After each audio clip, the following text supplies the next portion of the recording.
Barnes & Noble Union Square. Please give a warm welcome to Pulitzer Prize-winning journalist Nikole Hannah-Jones, NYC artist Xaviera Simmons, and host of Poured Over BNN's Miwa Messer.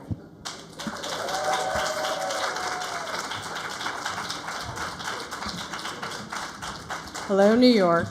I'm Miwa Messer. I'm the producer and host of Poured Over, and it is my great good fortune to be live at our store in Union Square with all of you and Nikole Hannah-Jones, Pulitzer Prize-winning journalist, creator of the 1619 Project, and Xaviera Simmons, who is an artist who's new to me, but I am so excited because your work is in this new 1619 illustrated edition, and it is really great. But before we get into the book, I want to start really bare bones basics. I want to ask why you write, why you make art, why you create, whoever wants to go first. But I do want to start with craft. I'll begin. Well, first of all, it's such a pleasure and an honor, and I feel so delighted. I mean, Nikole, you're amazing, and thank you so much for inviting me to engage with the book and your work, and it's epic, and so thank you. Much love and respect. I would say, and this is my hometown, Barnes and Nobles. This Barnes and Nobles actually taught me how to be an artist. It actually taught me how to design. It taught me how to do so many of the things that I do in my life. So I've been coming here since I was a child. So this is a really amazing experience. But I will say, to add to that, I write. I do write, but I make work and I create. I mean, in the same vein, I think as Nikole, I think that I am interested in a liberation and a transformation that is so profound. I think the ramifications of the history of this country make it so that when we say the word slavery, it's a metaphor for all of the things that we're dealing with in this moment. So my work is really just an expression of the force of what it can look like to be liberated. And that takes a really big push. But I'm interested in Black people, especially, and the liberation, especially of Black women, especially, and a bunch of other things that we can get into. Mm-hmm. Beautiful. Now you see why I wanted you to be part of the project, because I feel like your work so speaks to the themes of the project, the mission of the project, and I've just long admired your practice, so I was so grateful when you said yes. And hello, everyone. It's nice to have this little intimate discussion. Like it's almost like we're at my house, except my house is not big like this. But it is nice to be able to actually see everyone in the room and feel that energy. So thank you for coming out tonight for the launch of the book. Why do I write? Actually, I love that you asked that question because I don't often get a chance to talk about craft these days. Mostly I talk about the themes of the project, the work of the project. I'm going to give a couple answers to that, but I write because I don't ever remember a time when I didn't. Yeah. I know there was a time that I didn't, but I don't remember it. From a really young age, I expressed myself through writing. I journaled, I wrote short stories. I was a terrible poet, but I did try to write poetry that I always found consolation in writing. Mm-hmm. When I go back and read my journals now, I realize I only ever wrote when I was upset. I'm glad my parents never saw my journal. Mm-hmm. I was always talking trash about my parents. But it was a place that I could go to work out my thoughts and my fantasies and my dreams. So I've always really understood the power, the personal power of the written word, but also the reason I decided to write as a journalist was I understood the transformative power of words, and that the ability to create narrative is what can really change your society, that you can introduce new ideas, new modes of thinking. You can imagine new futures, which I know you can also do with art, which is why I've been, such an admirer of art really my whole life as well. And so, very specifically, I write to tell the stories of Black folks. I write to talk about the people who were forced to the margins, but who were actually central to the American story and our global story. And I write to try to force us to confront truths that we have wanted to bury. You have also talked about how origin stories and American mythology are part of what you're trying to challenge in your work. And I love this because I think that's why art exists too, especially visual art, right? We're all taught these stories, and when we find out what's been in the gap areas, right? And suddenly we have words to put to it, or we have images, or we have faces. And one of the things I love about this iteration of the 1619 Project is, and we've seen this, right? It went from the magazine to the first book to the podcast to the television series, and now we have this. And the experience changes a tiny bit each time. And with visual art, certainly, it's not just the size of the piece or where it's hanging or how you experience it, whether it's on a laptop, And I'm wondering how each of those iterations impact the way you tell story and the way you challenge these myths and the way you challenge origin stories. Yeah, thank you for that question. When I think about how did we come to believe the things that we believe about our society, and really these foundational myths that we are an exceptional nation, that we're the only nation founded on this innate belief in universal freedom, right? And how Black folks have always been very inconvenient to our founding myths, because how then do you explain our presence if this is true? If we were founded on freedom, why are we here? If we were the most exceptional nation in the world, why did we engage in the most brutal system of human trafficking the world has ever seen, like every other country in our hemisphere? What I try to do, there's this great quote by Du Bois, and he talks about how when white people wanted to create these myths about Black people that justified, right, our slavery and then justified the racial apartheid we had to live under, that they used every arsenal known to man. They used science, they used the arts, they used literature, they used medicine, they used music, they used sculpture, right? That they used all the tools. And this is how they created this all-encompassing narrative of Black inferiority. So the way I've thought about this project is I want to harness all the tools as well. That every way, we begin with the written word, but then we also use poetry. So we use historiography, we use journalism, we use poetry, we use short fiction, we use art, we use photography, we use the oldest form of communication, which is what you hear through the ear, through the podcast. We have a children's book, we have a documentary series. That every way that I can harness the tools that the oppressor tried to use against us to push back on that narrative, that's what I want to do. And I think the second thing of that is also understanding that we all take in information in different ways. And there's something about, that's why I wanted to do a documentary. I think a lot about my family back home in Waterloo. Yeah. Y'all been to Waterloo? Yes. No.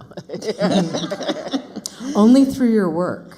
Right. You would have no reason to unless you have family there. I wouldn't have been there either. But, there are all these people in these small Midwestern towns and these small Southern towns and these small Western towns who want information. My family is working class. My family work in, the John Deere plant or the beef packing or the chicken processing plant. And they want the information, but like most Americans, they're not reading 10,000 word essays. Right. Exactly. And this is most Americans. I don't care how educated you are, right? So how are the different ways that you can break the information down in a way that people can receive it, that people have the time to actually expose themselves to it? And so I think that's been really critical. Right. It's part of how you democratize information, is you don't keep it in one format. And the art is so important because anyone without any sort of existing knowledge, without any sort of formal education, can both produce art and consume art. And it allows you to imagine these new worlds and see yourself in worlds you were not represented in. Curiosity and skepticism seem to drive both of you. And I love that because I get to experience your work, sort of standing over here, and I get to both see it but be present in it if I'm really experiencing it. And there's a critic who described Xaviera's work as being perpetually in flux. And that, to me, describes journalism as well, right? There are people who will describe journalism as a first draft of history, right? But what is happening in front of us, we can't always capture. I mean, it's a little bit lightning in the bottle, and sometimes you just kind of look at the world and go, I'm going to stand over here now. But how do we capture that change? How do we capture both the immediacy and the intimacy, but also you're doing something by also standing in the future, right? Like you have this immediate moment, you've got the future, and in some cases, you both are holding the past very close as you do your work. Yeah, I feel like what you said was really gorgeous in the sense that, and this is similar to the way that I work, which is it's all open to me.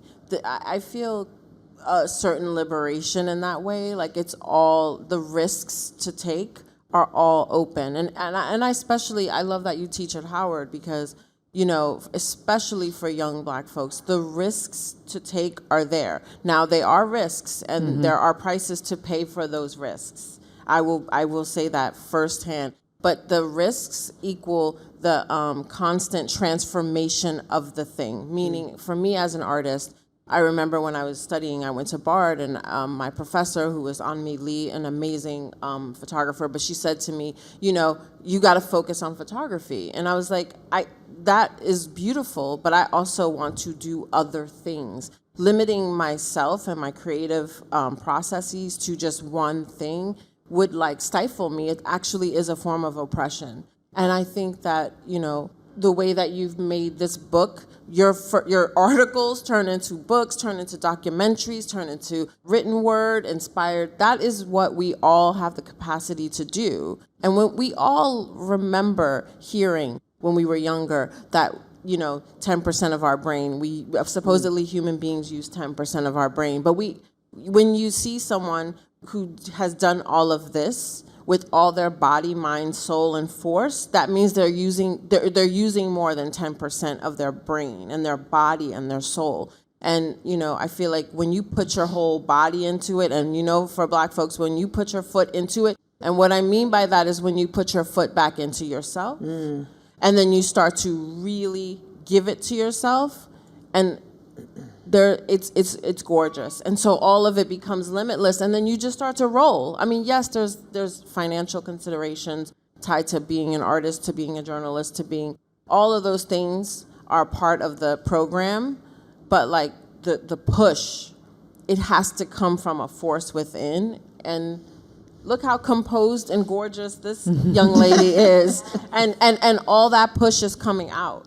So that's what's gorgeous about seeking that kind of clarity and creativity and desire to really shift a culture that is in dire need of a transformation beyond anything that we understand at this moment. I want to clap for that.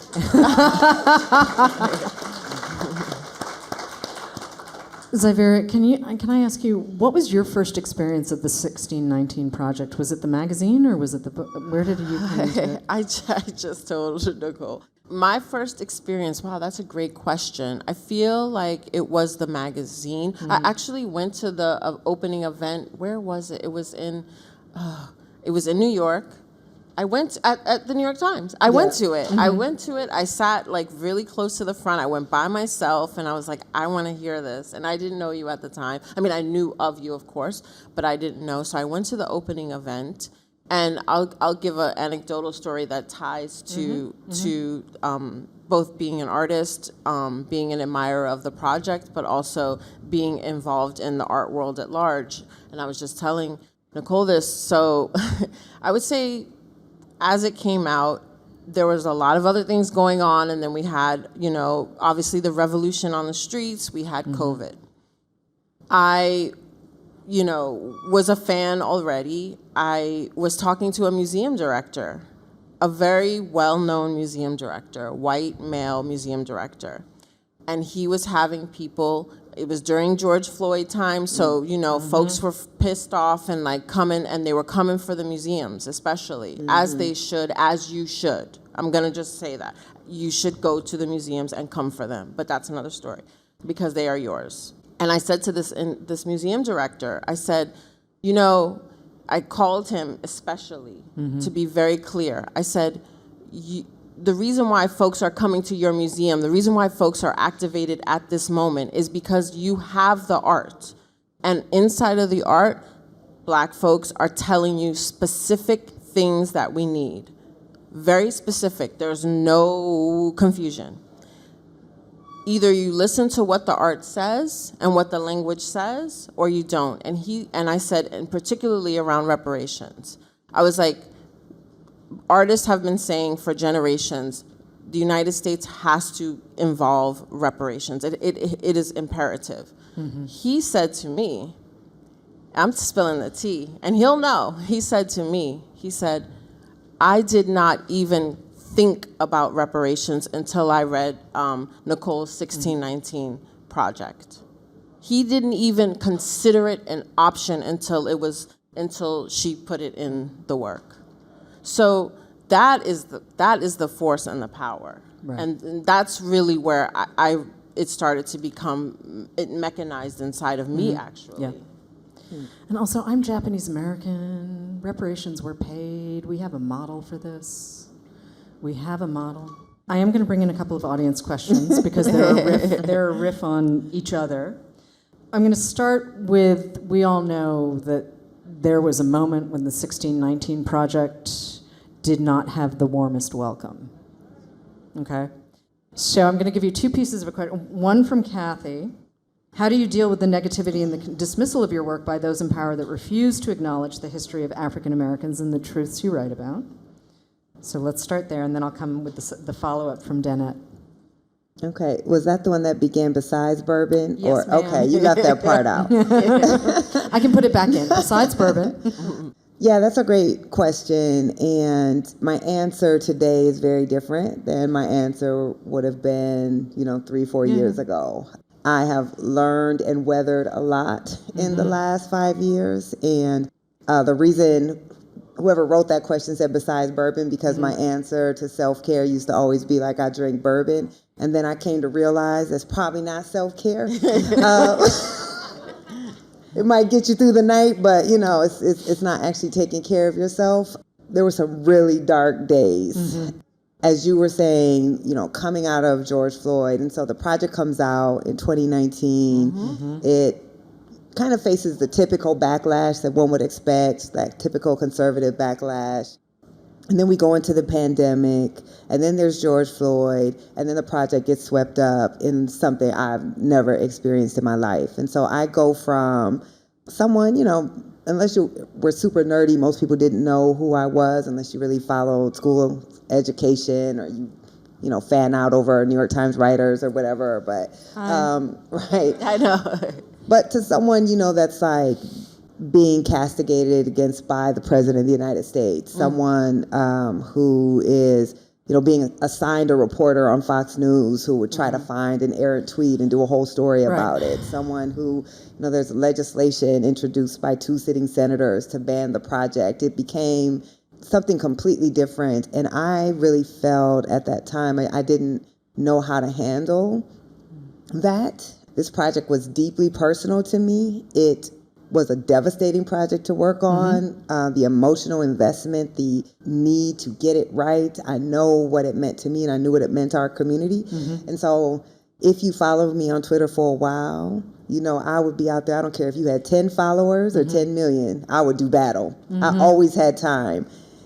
That's not healthy. Right. It's not I healthy. saw you. You did always have time. Literally. I didn't even check to see how many followers you had. If you said something about the project, I was going to step in and I was going to check you, and that was not good. Right. Because people were drawing me into battles that actually were helping to discredit the project, that were making the project more vulnerable to attacks, and it just wasn't physically healthy. I was very stressed, and we're in the pandemic, right? So the normal ways that you would find community, you don't have anymore. I say all that to say, I had a couple good friends who really pulled me aside. Now, they pulled me aside like 20 times, and by the 21st time, it finally clicked. But one of those friends is a writer, you may know him. His name is Ta-Nehisi. I don't know if y'all ever heard of him. But he told me, he said, you know, you've produced something remarkable, and you say that you are out here doing this work on behalf of your people, but one, you're going to let them kill you, like not assassinate you, but physically, right? You know, the stress and like you're not taking care of yourself. And so you will deprive your people of the work that you're doing. And then the other thing that he said that really stuck was he was like, you have won. Like, all this power does not come against you because you're not having impact. Right. And the only person who can discredit your work at this point is you. And once he said that, it truly was like a weight was lifted. And I truly understood that everything that I was taking personal, it was personal, but it was personal because they had to attack the project because it was true.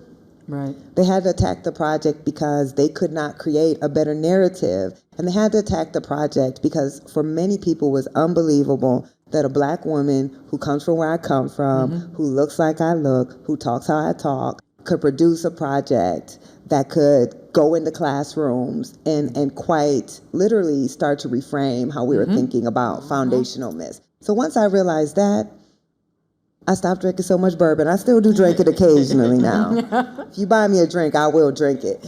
But it just allowed me to focus on the right things. Right. And so now I'm in a great place. I don't actually I don't respond to attacks anymore, which is tremendously powerful, actually, to just sit and be quiet. As an Aries, that's very hard for me, but I've learned that there's a lot of power in just being quiet and realizing that all of these people, I'm not worried about them, I'm not thinking about them, I don't write about them. The fact that they focus so much attention on me is actually tremendously empowering. So thanks for the question, I'm great. So I'm going to follow that up with a question from Danette. What memorable experiences have you gained from the readers of your book, and what brings you joy? Oh, God, so many.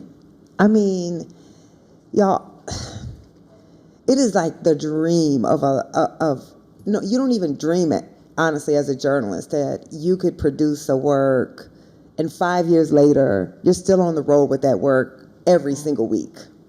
And that people from every walk of life, you know, I think about the 90-something-year-old black woman I met in New Orleans who came up to me and thanked me. And I'm thinking, like, everything that you have witnessed and experienced in your life as a 90-year-old black person in this country, you don't have anything to thank me for. I'm thanking you. But she said, I always knew what they said wasn't right. It wasn't true. But I didn't have the information to push back on it. And now I realize I'm not crazy. I'm not paranoid. There's nothing wrong with us. And just thank you for giving me this gift. And then, you know, you meet young kids who read Born on the Water and, you know, remind me of myself as a black girl who descends from American slavery, who grew up feeling ashamed of that, who grew up feeling like we didn't really have a history we could be proud of. And to be able to give that origin story to children and see them telling me, I read this to my little sister, you know, so there's just so many. And I'm not a hopeful person. People who know me know I reserve that for the rest of y'all. I don't have time for that. But wait, are you sure you're not from Boston? Waterloo is a pretty hopeless place, so it raised me well. But you do realize that the ugliness we see on television, the ugliness we see in our politics, it is a very significant part of our country, but it is not most of us. Right. And actually most of us, you know, the embrace of the project, and when you go in a room full of black, white, Asian, Latino, and everyone is there trying to gain a better understanding, then you realize that most of us, you know, we've all been lied to. Yeah. We've all been collectively lied to. Not just black folks. This is our history, our collective history. And that people are angry they've been lied to, and that they're willing to have a greater understanding, even if it is a hurtful process to go through. And that, to me, it's very fulfilling, and it doesn't give me hope, because I think we also need to do a little bit more with that realization, like fight back against what's happening. But it does tell me that most of America actually wants to become the America of our highest ideals. We just don't know how. And we have a lot of questions from the audience actually about education and education policy, so you just gave me the perfect transition for that, so thank you. Are we getting a young adult version of the 1619 Project? Yes. Anytime soon? Okay. Yay. When is that coming? Lord, who knows? Okay. We're working on it. But next year or two. It's hard. It's hard. We are struggling with how you adapt Right. Yeah. this project down to a young reader's level without, right, it has to both be simple enough but not lose the complexity that makes it powerful. And I've seen a lot of adaptations that I don't particularly enjoy, that I'm like, this adaptation is really made for the parent who's going to buy it because they want the child to have it, but the child is never going to read it. And so we're trying to create something we feel like children will ever really read, but that's hard. That's hard.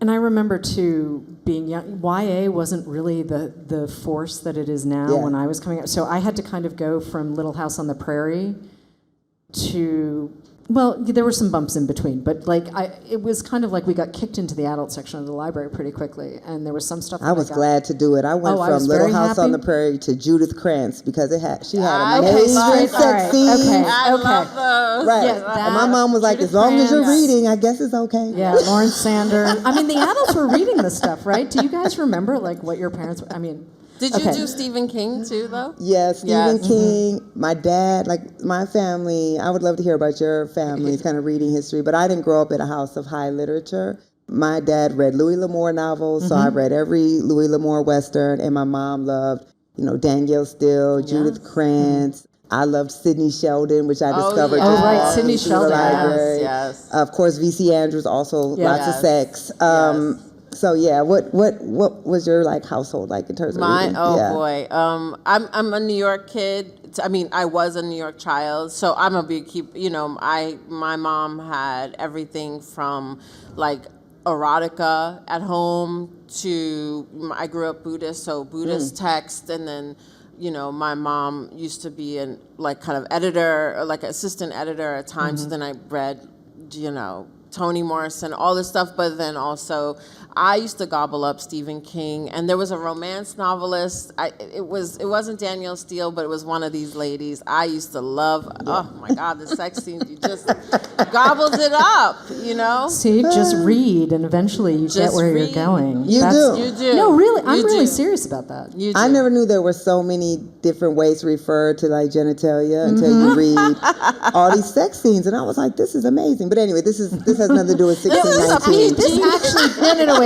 This does actually matter because this is how you raise readers. You were just talking about this. So how do you create the thing, Yeah. that someone's going to engage with? And that, for me, I mean, certainly as a bookseller, to be able to have an illustrated 1619 or 1619 Project in paperback or the YA. I mean, I just want people to come to the thing at the right moment. Like, we've all had that. I frequently come to a book at the wrong period, and I have to go back to it later, or I think, we did not read the same book. I'm reading a review. We did not read the same book. So the idea, and you've said this in many other interviews too, Nikole, where the narrative, like who gets to control the narrative? Who gets to say what we're doing and how we're doing and when we're doing?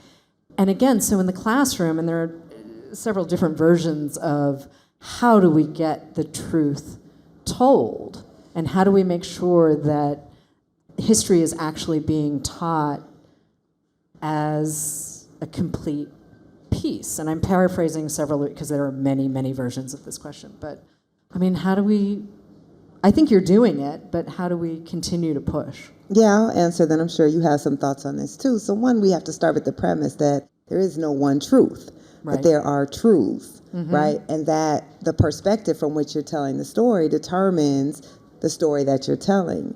If I'm talking about Thomas Jefferson, there are truths that Thomas Jefferson did write some of the most important words in the American story, right? That when he writes the Declaration of Independence, there is a power in those words. There is a truth about what he contributed to the founding of this country. And then there's also the truth that he did that while owning, hundreds of human beings, while enslaving his own children, while understanding these grave hypocrisies. So and that he did that while occupying indigenous land, right, in what would later become a genocide.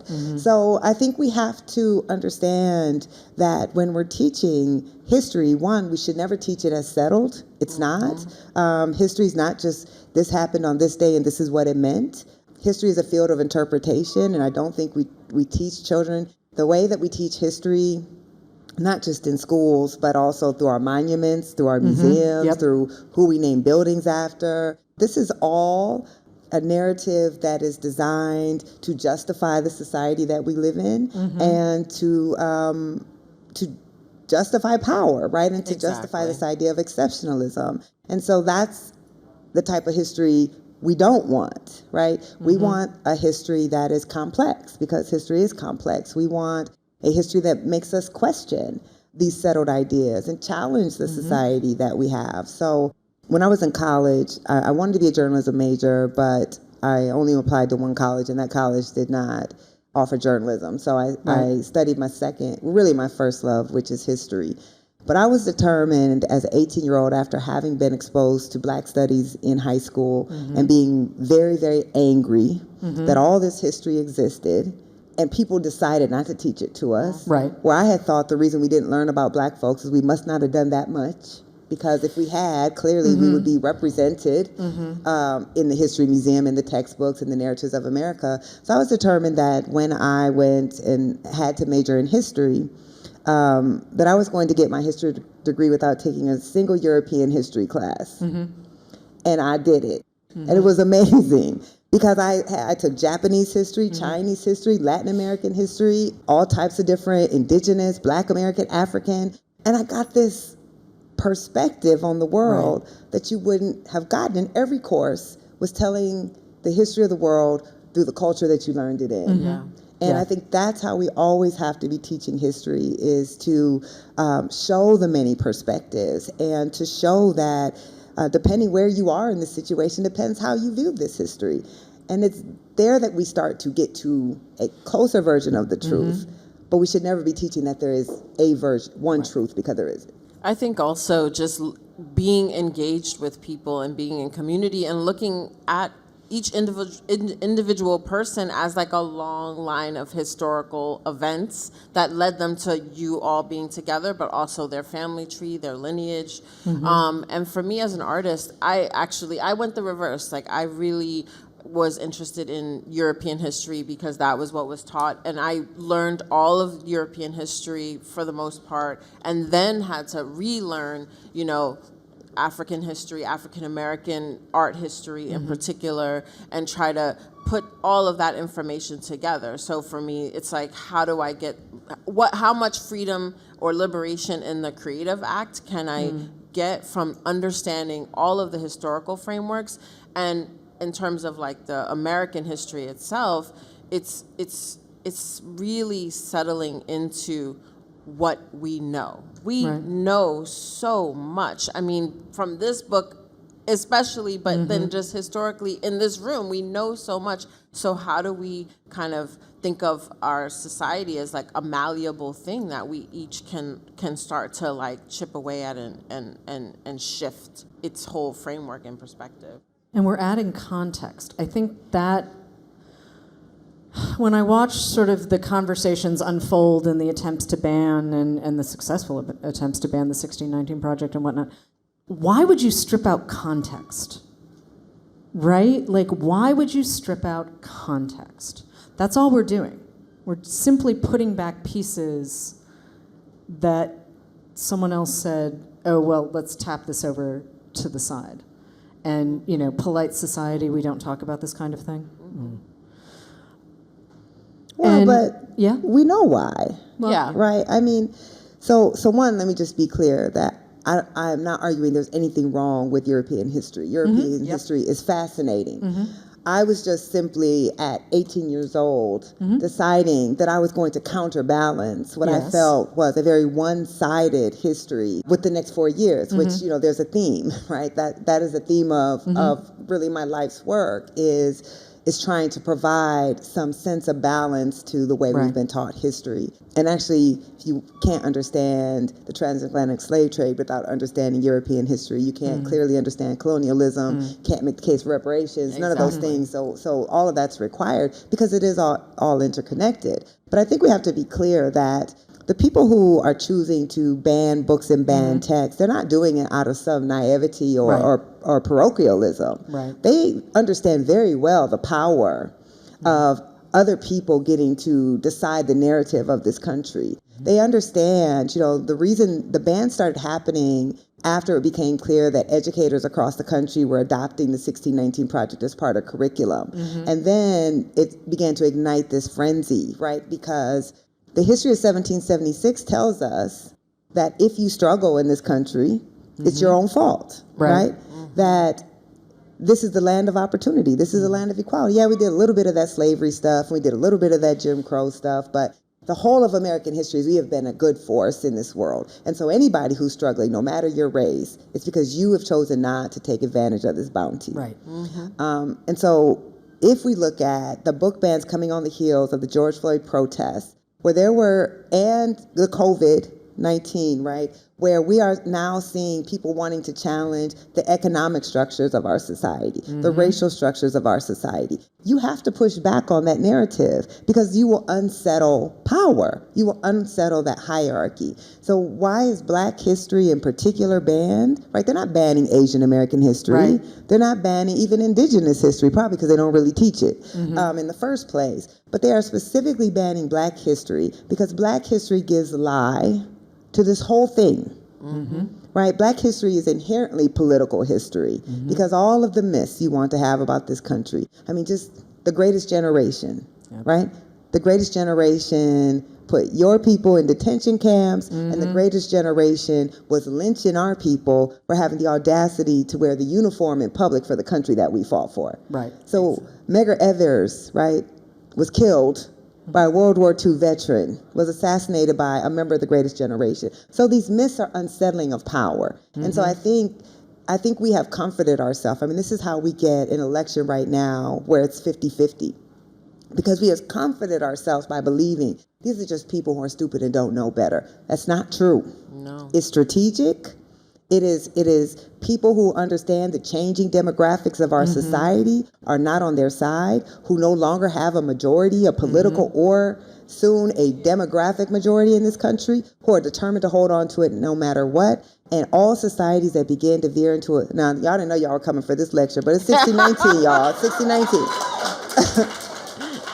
All societies that begin to veer into authoritarianism attack writers, scholars, and artists first. Yeah. Because we create the narrative of our society that both exposes the society, but also offers a different vision for society. And it is that different vision that they are most afraid of. Right.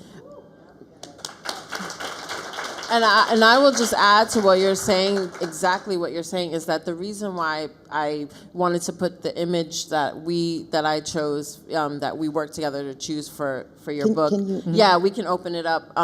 Page 232. Oh, it's page 232. 232 Yeah, for whoever those. has the book. The reason why I wanted to use that image in particular is exactly the thing that you said about not the myth. Like you say we have all of these freedoms. You say we're equal. You say we did all of this. We went through the civil rights movement. You y'all, say I love this photo. you say Come we on. have all of these things, but when what is the ultimate? And this is very particular to the United States. What is the ultimate? One of the ultimate fears is the gun, but also one of the ultimate fears is the gun. You know what I'm saying? So for me, this image, which is Army personnel cleaning their guns, right? And it's from the Afro-American archives. This image is like everything. To me, this is the image. This is the foundation of all the fear. This level of freedom and liberation and agency and sense of self is hits the floor for me. So I think everyone wants to pretend like that didn't happen and that can't happen. And that is the kind of push that we're kind of That's the ultimate. I don't know how to say it any other way. And the gun could be a metaphor for other things. It could be a metaphor for the force of creativity, of journalism, of writing. It can be the force in each individual person for the examined life that leads to our collective liberation. I mean, that's really why I wanted that image in particular inside this book, and I'm so thankful that you decided to put it in there. And I'm really grateful we got to do this event tonight. Nikole Hannah-Jones, Xaviera Simmons, thank you so much. Thank you, audience. Thank you. This is Poured Over. Thank you. Thank you.